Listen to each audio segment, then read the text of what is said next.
যেটুকুনি জায়গা করেছি মানুষ তো চিনছে, কেউ ভিডিও করছে, কেউ সেলফি তুলছে, যে আমাকে খারাপ কমেন্ট করুক না কেন তাকে অনেক ধন্যবাদ। তো বন্ধুরা দেখতে পাচ্ছ দিদি এখন কিন্তু বড়া ভাজছে। আজকে নতুন ফ্রেশ ভিডিও নিয়ে চলে আসলাম। তো দিদিকে একটা কমেন্ট করবো, দিদির ভিডিও থেকে, মানে দিদির দেখা ভিডিও থেকে একটা কমেন্টের উত্তর জানতে চাইবো।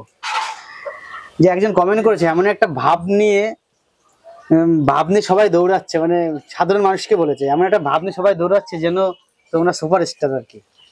সেই বিষয়ে তোমরা কি বলতে চাও? দেখো, মানুষ কমেন্ট যে বললাম, কমেন্টের কোনো জায়গা নেই, যে যেরকম লিখবে তার ব্যাপার, কিন্তু তবুও যে লিখেছে সে তো আমাদের ভিডিওটা দেখেছে, ফুল ভিডিওটা দেখেছে বলেই সে বুঝতে পেরেছে যে দৌড়চ্ছে, কেন দৌড়চ্ছে, কার পিছনে দৌড়চ্ছে। তো সেলিব্রিটি না হতে পারি, যেটুকুনি জায়গা করেছি মানুষ তো চিনছে। এই চিনার জায়গাটা যে করেছে তাকে কয়জন চেনে? যে কমেন্ট করেছে, আমি যদি ভুল না হয়ে থাকি, তাকে কয়, তার পিছনে তো দৌড়ইনি। এই জায়গাটা আমরা তৈরি করেছি বলে। আর সেলিব্রিটি হলে যে তার পিছনে মানুষ ধরে এরকম কোনো ব্যাপার নেই।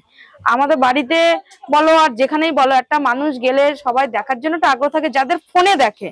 আমি অরুণদা বলো, আরো যাদের সেলিব্রিটি যারা দেখে, তারা তো মানুষ একই রকম, তবু আমরাও কিন্তু দৌড়ই। কেন দৌড়ই? সামনাসামনি একটু দেখার জন্য দৌড়ই। তো এরকমই এই জায়গাটা করতে পেরে আমার তো মনে হয় খুব ভালো লাগছে। এইটা মানে বলতে যাচ্ছ এটা সুপারস্টার না হলে এটা ভালোবাসা, মানুষের যে ভালোবাসাটা পেয়েছি। আর দেখো, ভিডিও করছে যারা দৌড়চ্ছে, কেউ ভিডিও করছে, কেউ সেলফি তুলছে, এই যে মানুষের ভালোবাসাটা, এটা কয়জন পায়?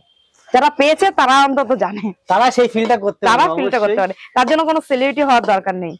মানুষের কাছে যে মুখটা বুঝতে পেরেছে যে কালিদি মিষ্টি দিয়ে ঢুকেছে, সবাই দৌড়চ্ছে।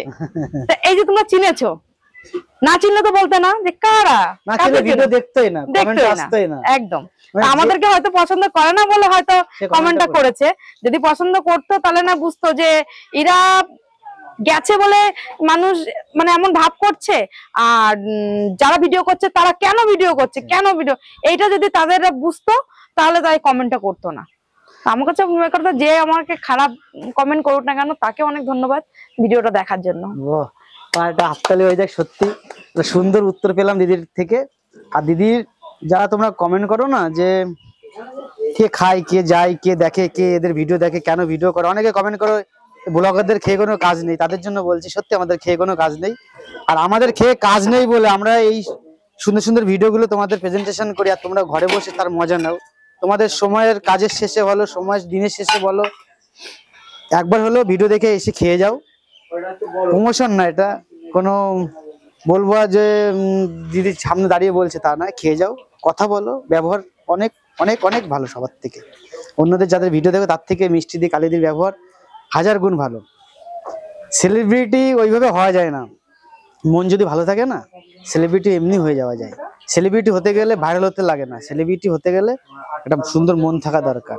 আর যারা ভিডিও দেখে কমেন্ট করে না, কমেন্ট করে লেখে যে কি বাজে ভিডিও, কি খারাপ ভিডিও, কি খারাপ, এরা কারা লেখে বলো?